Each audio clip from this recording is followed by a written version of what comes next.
vamos a hablar de los elementos fundamentales del sistema político ideado por Cánovas del Castillo. Y tenemos al importante, influyente político malagueño que vivió entre 1828 y 1897, el año de su asesinato. En primer lugar, tenemos que decir que Cánovas es el político más importante de este último tercio del siglo XIX y es el creador del sistema de la Restauración. Una restauración de la monarquía y de la dinastía borbónica que había tenido que exiliarse tras la Revolución Gloriosa del 1 de septiembre de 1868, protagonizada por los generales Prim y Serrano y el almirante Topete, que dio paso a un sexenio revolucionario en el cual se promulgó una constitución democrática, la Constitución de 1869, e incluso hubo una monarquía parlamentaria, la de Amadeo de Saboya, y la experiencia de la Primera República. Un periodo que se puso fin con la restauración debido a una serie de problemas dentro del sexenio, como la Tercera Guerra Carlista, la Guerra de Cuba y la Guerra de los Cantones. Por lo tanto, es un periodo muy convulso y que hace que se restaure la monarquía borbónica.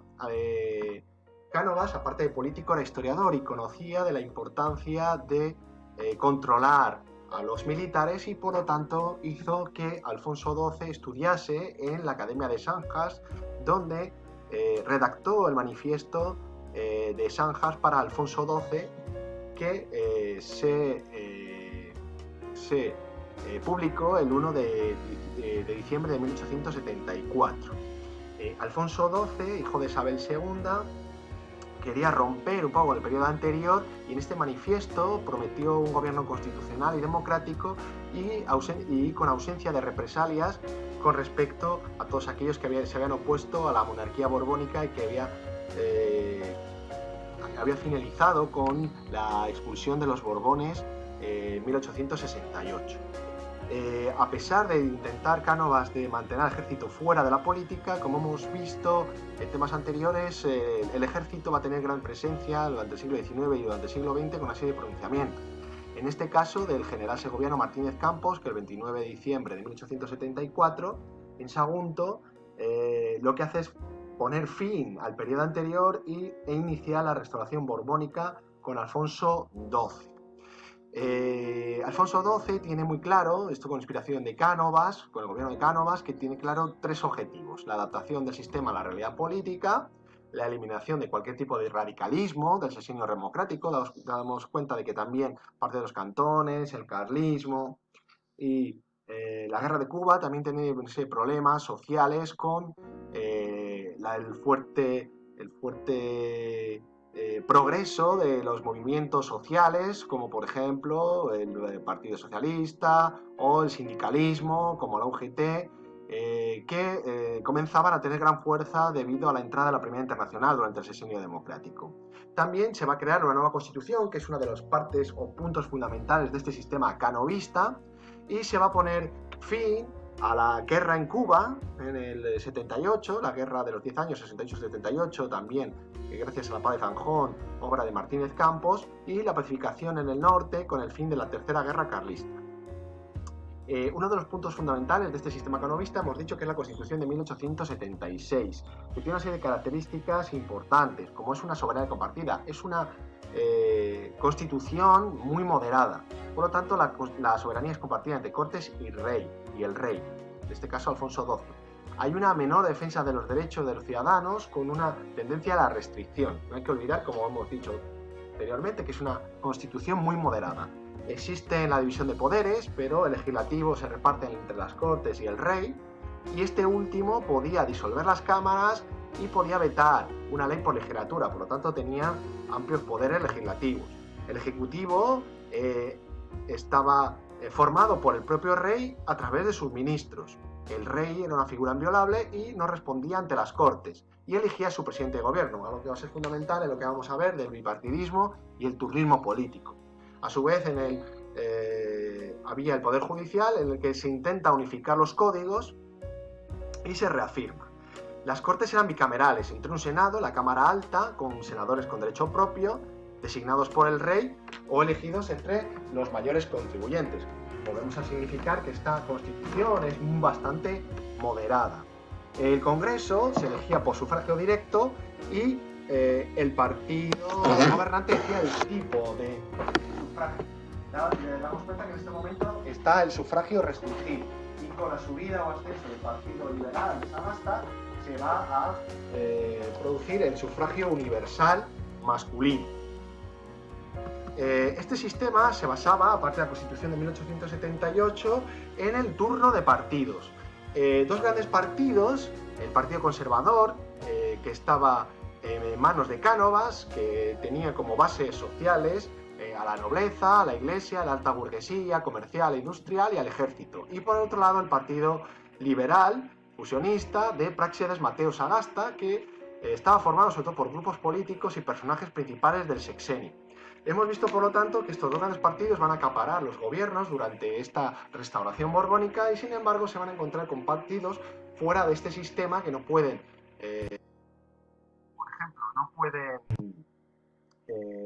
no pueden participar, como son los carlistas, ¿de acuerdo? O, por el otro lado, vamos a tener a republicanos, anarquistas y socialistas a la izquierda. Son partidos que se encuentran al margen.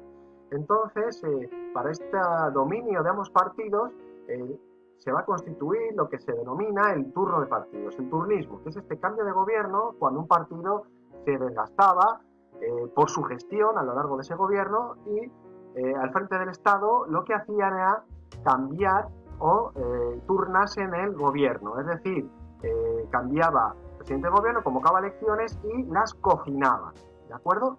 Este pacto se llegó entre Sagasta y Cánovas en el denominado Pacto del Pardo, de 1885.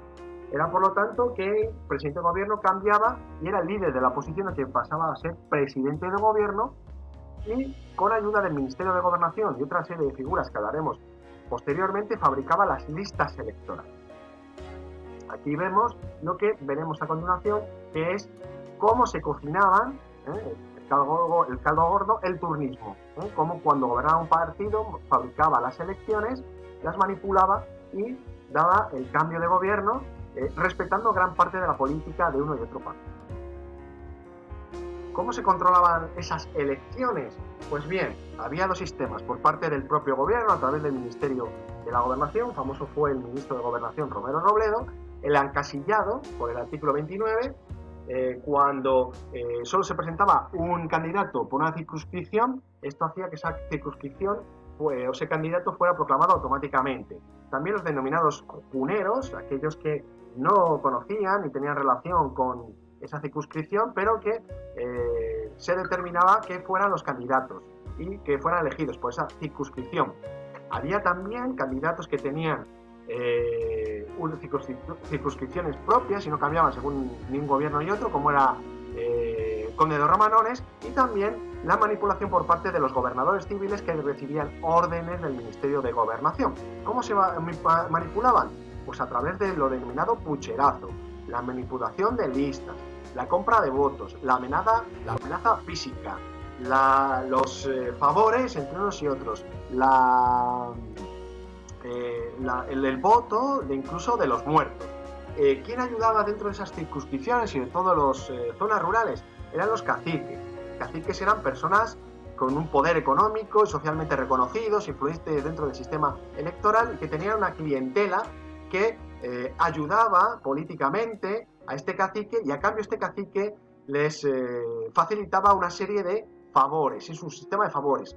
Estas elecciones también eran fácilmente manipulables, puesto que la mayor parte de la población no participaba, no superaba el 20% de participación en estas elecciones, debido primero al analfabetismo y segundo a que las propias personas sabían que era un sistema prácticamente o en su mayor parte corrupto y que por lo tanto estaba amañado. Aquí vemos, por ejemplo, caricaturas de la época, desde la violencia física, partida de la porra, a cómo los ricos compran votos a los pobres. A principios del siglo XX el voto aproximadamente costaba unas 5 pesetas y cómo los muertos también votaban. Por último, deberíamos de hablar del papel del ejército, un pilar básico. Hemos visto cómo en Sagunto Martínez Campos se pronuncia en favor de esta monarquía de Alfonso XII, ¿de acuerdo? Y fueron importantes porque también participaron en política, eran en su mayor parte miembros del partido moderado, aunque Cánovas tratará de reducir su poder dentro de su vida, en la vida política, ¿de acuerdo? A través del ofrecimiento de la autonomía a los asuntos internos del ejército y la integración en las filas de los dos partidos. Este sistema de la Restauración tendrá una serie de crisis, como la crisis posterior en 1917 o 1923 con la pronunciamiento de Miguel Primo de Rivera, que pondrá o que suspenderá la Constitución de 1876 y prohibirá los partidos políticos. Bueno, con esto hay que tener bien claro esas bases del sistema canovista, como es la Constitución de 1876, el bipartidismo, el turnismo y el caciquismo. A la vez, la parte fundamental del apoyo del ejército y el papel mediador y de gobernante por parte de la monarquía. Espero que con esto os sirva para repasar y para estudiar bien el tema.